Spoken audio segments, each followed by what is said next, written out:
चलिए देखिए next topic जो हम पढ़ने वाले हैं वो जुलाई मंथ का इंटरनेशनल अफेयर पढ़ने वाले हैं। राइट, जो फर्स्ट न्यूज यहाँ पे जो सबसे पहले सामने आई थी that is world mobile Congress 2021 which was kicked of in Barcelona. देखिए वर्ल्ड मोबाइल कांग्रेस की जरूरत क्यों पड़ती है, बिकॉज ये एक ऐसा कॉन्फ्रेंस है जहां पर डिफरेंट कंपनीज, राइट, जो मोबाइल कंपनीज हैं वो आने वाले अपने प्रोजेक्ट को लॉन्च करती हैं, जहां पर पूरे वर्ल्ड को पता होता है कि कौन सी कंपनी किस तरीके के नए प्रोजेक्ट लाने वाली है, किस तरीके के नए फीचर्स को इंट्रोड्यूस करने वाली है, पूरे वर्ल्ड के अंदर क्या चल रहा है। राइट, इसको स्टार्ट कौन कर रहा है, इसको ऑर्गेनाइज कौन करता है? जीएसएमई। आपने बहुत बार इसका नाम सुना होगा, GSME, global system for mobile communication. Right, चलिए नाउ एक बहुत बड़ी न्यूज जो शायद आने वाले टाइम में इंफॉर्मेशन इंडस्ट्री में एक बहुत बड़ा रेवोल्यूशन क्रिएट कर सकती है कि इसराइल ने या आप कह सकते हो टाइनियस्ट टेक्नोलॉजी को इन्वेंट किया है, डेवलप किया है, जो कि सिर्फ 2 एटम पे चलती है। जैसे मान लीजिए आपके पास जो आप ट्यूब यूज करते हो इंफॉर्मेशन के लिए, या जो ऑप्टिकल फाइबर यूज करते हो इंफॉर्मेशन के लिए, उसमें बहुत सारे एटम्स होते हैं ना। जितनी बड़ी ट्यूब होगी या जितना बड़ा उसका लेंथ या ब्रेड्थ होगा, उतने इंफॉर्मेशन के डिसिमेशन के चांसेस, या उतने इंफॉर्मेशन के वेस्टेज के चांसेस, लीकेज के चांसेस, या उनके बीच में नॉइस आने के चांसेस सबसे ज्यादा होते हैं। राइट, तो यहाँ पर जो इसराइल ने अभी वो टेक्नोलॉजी डेवलप की है, जहां पर वो इंफॉर्मेशन को, या आप कह सकते हो कि जो वो इंफॉर्मेशन है वो 2 एटम्स की थिकनेस के एक फाइबर से, फाइबर बोलना गलत है वैसे तो, थिकनेस से ट्रांसफर कर देंगे। राइट, एंड इसीलिए देखा जाता है इसको इलेक्ट्रॉनिक इंडस्ट्री में एक नए रेवोल्यूशन के तौर पे देखा जा रहा है, जिससे आपकी जो डेंसिटी है, स्पीड है, डेटा ट्रांसफर करने की जो एफिशिएंसी है वो काफी इंप्रूव हो जाएगी। नेक्स्ट, बहुत इंपॉर्टेंट न्यूज नहीं है, बट पेट्रियो रिको को वर्ल्ड का ओल्डेस्ट पर्सन बोला गया है, जिनकी मतलब account age is 112 years and 326 days. ठीक है, चलिए नेक्स्ट अगर आप बात करते हो, देखिए हम अभी तक ब्रिक्स ब्रिक्स ब्रिक्स, हमने ऊपर भी ब्रिक्स के बारे में बात की थी। अगर आप ब्रिक्स की बात करते हो, ब्रिक्स 5 कंट्री से मिलकर बना हुआ है। राइट, इसकी शुरुआत कब हुई थी? 2006 के अंदर हुई थी। ब्रिक्स के अंदर आपका ब्राजील आता है, आपका रशिया है, आपका इंडिया है, आपका चाइना है, एंड आपका साउथ अफ्रीका है। राइट, साउथ अफ्रीका 2019 के अंदर वो आया था, एंड 2019 के अंदर जो इनकी मीटिंग हुई थी, राइट, वो ब्राजील के अंदर हुई थी। ठीक है, तो देखिए अगर मैं 2021 के मीटिंग की बात करूं, तो यहाँ पर एक मीटिंग की गई which is called 8th BRICS education minister ने, जो कि इंडिया होस्ट कर रहा था। राइट, तो हमारे जो minister of state of education है संजय धोत्रे, उन्होंने इस चीज को लीड किया था। नेक्स्ट अगर आप बात करो, सो जो फर्स्ट यूनिट है रामपाल मैत्री प्रोग्राम का, मैत्री का मतलब होता है फ्रेंडशिप। ठीक है, तो बांग्लादेश के अंदर जो फर्स्ट यूनिट है मैत्री पावर प्लांट का रामपाल के अंदर, उसने अपना फर्स्ट यूनिट प्रोड्यूस किया था।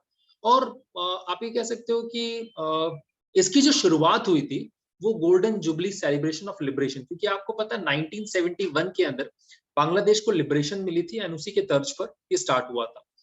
नेक्स्ट अगर आप बात करो, तो जो यूनिसेफ है, ठीक है, उन्होंने जॉनसन एंड जॉनसन जो Covid vaccine, single dose vaccine है, उसके साथ टाई अप किया, उसके साथ एग्रीमेंट किया है। राइट, ताकि जो 55 मेंबर्स हैं अफ्रीकन यूनियन में, जो कि एक पुअर कंट्रीज का ग्रुप कह सकते हो, उनको ऑलमोस्ट फ्री में आप ये कोविड वैक्सीन को प्रमोट कर पाओ, या कोविड वैक्सीन को वहां तक पहुंचा पाओ। नेक्स्ट, फिर हमने ब्रिक्स के बारे में बात की कि ब्रिक्स कंट्रीज ने, इंडिया ने जो एक प्लान दिया था, the plan was innovation cooperation action plan. देखिए मोदी साहब 2015 के अंदर जब इंडिया के प्राइम मिनिस्टर बने, तो उन्होंने startup India, stand up India start किया था। राइट, कि इंडिया को एक स्टार्टअप हब बनाना है। अगर आप दिल्ली की बात करो, तो Delhi is called the startup capital of India. Right, बहुत सारे स्टार्टअप होते हैं, एंड सेकंड नंबर पे आपका बेंगलुरु है। सो स्टार्टअप्स को चाहिए क्या होता है? आइडियाज के साथ साथ उन्हें एक्सपर्टीज चाहिए, आइडियाज के साथ साथ जो इनोवेशन की टेक्निक्स है वो चाहिए। तो इन सभी के लिए जो ब्रिक्स नेशन है, इंडिया ने प्रपोज किया था कि यहाँ पर देयर इज इनोवेशन कॉपरेशन, कि अगर आपकी कंट्री के अंदर कोई भी नई चीज आ रही है, नया कोई एक्शन प्लान आ रहा है, तो भाई हमें भी बताओ, हमारे जो एंटरप्रेन्योर्स हैं, हमारे जो इनोवेटर्स हैं, उनको भी हेल्प मिलना चाहिए। हम एक नया इकोसिस्टम क्रिएट करना चाहते हैं। ठीक है, चल नेक्स्ट। देखिए क्यूबा ने, राइट, एक बहुत छोटी सी कंट्री है, लैटिन कंट्री कहा जाता है और कैरिबियन कंट्री भी कह सकते हो। सो क्यूबा ने वर्ल्ड की फर्स्ट कॉन्जुगेट कोविड वैक्सीन को डेवलप कर लिया था। कॉन्जुगेट वैक्सीन एक्चुअली होता क्या है कि यहाँ पर आप एक बैक्टीरिया को यूज करते हो। राइट, इम्यून सिस्टम को स्ट्रॉन्ग करने के लिए, ठीक है। तो फर्स्ट एक ऐसी लेटिन कंट्री है जिसने फर्स्ट टाइम पे ये बना लिया था, बट यार अब कोविड ऑलमोस्ट खत्म हो गया, तो वैक्सीन का बनाना कितना प्रॉफिटेबल होता है इनके लिए, वी डोंट नो।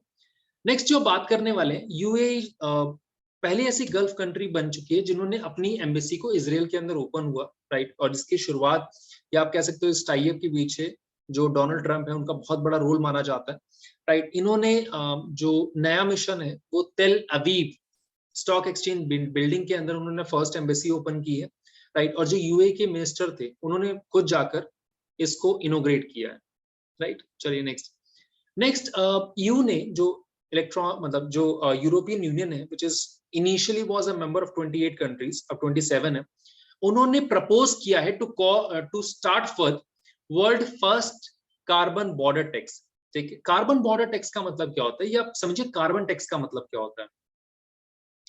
देखिए हर एक कंट्री को एक परमिसिबल लिमिट दी हुई है कि आपको इससे ज्यादा कार्बन एमिशन नहीं करना, ठीक है। मतलब आप वर्ल्ड को इससे ज्यादा पोल्यूट नहीं कर सकते, आप इससे ज्यादा कार्बन को एमिट नहीं कर सकते। सो यहाँ पे ईयू ने प्रपोज किया है कि भाई एक काम करते हैं, let's call for a carbon tax, कि अगर आप कोई भी ऐसी चीज इंपोर्ट करते हो जिसकी वजह से कार्बन एमिशन होता है तो उसके ऊपर एक एडिशनल टैक्स लगाया जाएगा, राइट। देखिए नेक्स्ट जो हम बात करने वाले हैं कि सिंगापुर के बारे में।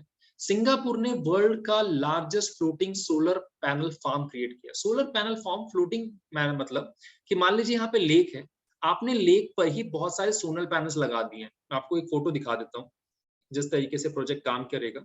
सो ये कुछ इस तरीके का प्रोजेक्ट है, ठीक है। सो यहाँ पर ये लेक है, लेक में ये आपने सोलर पैनल बिछा दिए, राइट। सो उससे उसने बहुत ज्यादा स्पेस भी नहीं लिया, प्लस आप उसे इलेक्ट्रिसिटी में कन्वर्ट भी कर सकते हो, राइट। तो जो प्रोजेक्ट है वो एक एफर्ट था कि आप सोलर एनर्जी को इंक्रीज कर पाओ। नेक्स्ट देखिए, नेक्स्ट जो हम बात करने वाले हैं कि चाइना ने कंस्ट्रक्शन शुरू किया है वर्ल्ड का फर्स्ट स्मॉल मॉड्यूलर रिएक्टर या न्यूक्लियर रिएक्टर का, राइट। न्यूक्लियर रिएक्टर क्या होता है, आपने सुना होगा कि there is a fusion and fission reaction, ठीक है। जो आप यूरेनियम 238 लेते हो उसके अंदर फ्यूजन एंड फिजन रिएक्शन होता है, राइट। उस फ्यूजन एंड फिजन रिएक्शन करने के लिए आपको रिएक्टर की जरूरत होती है। तो यहाँ पर चाइना ने वर्ल्ड का first commercial small modular reactor की शुरुआत कर दी है, ठीक है। नेक्स्ट अगर आप बात करो तो सऊदी अरेबिया ने मेल गार्जियन रिक्वायरमेंट को खत्म कर दिया। आप सभी को पता है कि इस्लाम के अंदर हज की बहुत ज्यादा इंपॉर्टेंस है। सो बहुत सारी वुमेन हज के लिए जाती थी, बट हज के लिए अगर आप जाना चाहते हो तो उसके लिए आपको मेल गार्जियन चाहिए था, ठीक है, जिसके नाम पे आप रजिस्ट्रेशन करते हो। इंडिया ने 2017 के अंदर इस प्रोविजन को खत्म कर दिया था। अब फीमेल भी अपने नाम पे रजिस्ट्रेशन कर सकते थे। 2021 में सऊदी अरेबिया ने भी इस प्रैक्टिस को खत्म कर दिया था, जहां पर आपको किसी भी तरीके के मेल गार्जियन की रिक्वायरमेंट नहीं है रजिस्टर करने के लिए, राइट। ये न्यूज मैं ऑलरेडी आपको बता चुका हूं कि लिवरपूल को यूनेस्को वर्ल्ड हेरिटेज साइट से रिमूव कर दिया गया था, बिकॉज यार जिस जिस चीज के लिए आपको ये वर्ल्ड हेरिटेज साइट का टैग दिया गया था, अगर ह्यूमन इंटरवेंशन होता है या ह्यूमन की वजह से उसमें प्रॉब्लम्स आती हैं या उसका स्ट्रक्चर चेंज करने की कोशिश की जाती है, तो वो हेरिटेज नहीं रही ना, ठीक है। नेक्स्ट अगर आप बात करते हो तो यहाँ पर world first 3D printed steel bridge को क्रिएट किया गया था नेदरलैंड के अंदर। अभी 3D स्टील ब्रिज होता क्या है एक्चुअली, अभी तक जो ब्रिज होता है वो कंस्ट्रक्शन कंपनीज बनाती है, बट ये 3D प्रिंटर जो होते हैं वो आप कह सकते हो कि with the help of machines आप सिर्फ डेटा फीड करते हो और ऑटोमेटिकली जो मशीन है वो पूरा का पूरा उसे रिक्रिएट कर देता है, राइट। तो यहाँ पर 3D प्रिंटर का मतलब बहुत स्कोप लगता है। एंड सो फर्स्ट यहाँ पर वर्ल्ड का first 3D printed steel bridge को शुरू किया गया है। देखिए बाकी कंट्रीज भी इन सब चीजों पर मूव करती है, right. Next international para Olympic committees, right, WHO ने साइन की है ताकि वो डाइवर्सिटी एंड इक्विटी को इंक्रीज कर पाए। पैरा ओलंपिक्स, आपने ओलंपिक्स नाम सुना होगा, ठीक है। ओलंपिक्स जो स्पोर्ट्स का एक बहुत बड़ा ग्रुप है, आप कह सकते हो कि स्पोर्ट्स का एक बहुत बड़ा इवेंट है। उसी तरीके से पैरा ओलंपिक्स क्या होता है कि जो डिसेबल्ड लोग हैं, राइट, जो आप ये कह सकते हो कि पीपल विद स्पेशल एबिलिटी लोग हैं, जिन्हें आप दिव्यांग या विकलांग जो भी आप बोलना चाहे बोल सकते हैं, राइट, उनको अकोमोडेट करने के लिए जो इंटरनेशनल पैरालंपिक कमेटी है और WHO उन्होंने MOU साइन किया है, memorandum of understanding, right. Next आप बात करते हो Sweden is willing to join international solar lands. अब देखिए अगर ये अर्थ है, ठीक है, this is your 0 degree, this is 23.5 degree and this is 23.5 degree south. आपको पता है tropic of cancer to tropic of capricorn के बीच में जो सनलाइट है वो डायरेक्ट होती है। तो 2015 के अंदर Modi government came out with the idea of ISA, international solar alliance, कि भाई जो भी कंट्रीज इस जोन में पड़ती है 23.5 डिग्री टू 23.5 डिग्री साउथ में जितनी भी कंट्रीज पड़ रही है वो सब साथ में आए ताकि सोलर एनर्जी को ट्रैप किया जा सके, रेन्यूएबल एनर्जी को प्रमोट किया जा सके। नाउ नेक्स्ट अगर आप बात करते हो तो Bangladesh decided to develop alternate social media platform just like Facebook and WhatsApp, जिसका नाम था जगाजोग। राइट, ये एक ऑल्टरनेटिव प्रोवाइड करना चाहता है। क्यों प्रोवाइड करना चाहता है? ताकि वो एक लोकल एंटरप्रेन्योर्स को मौका दे अपने लिए मार्केट प्लेस क्रिएट करने का।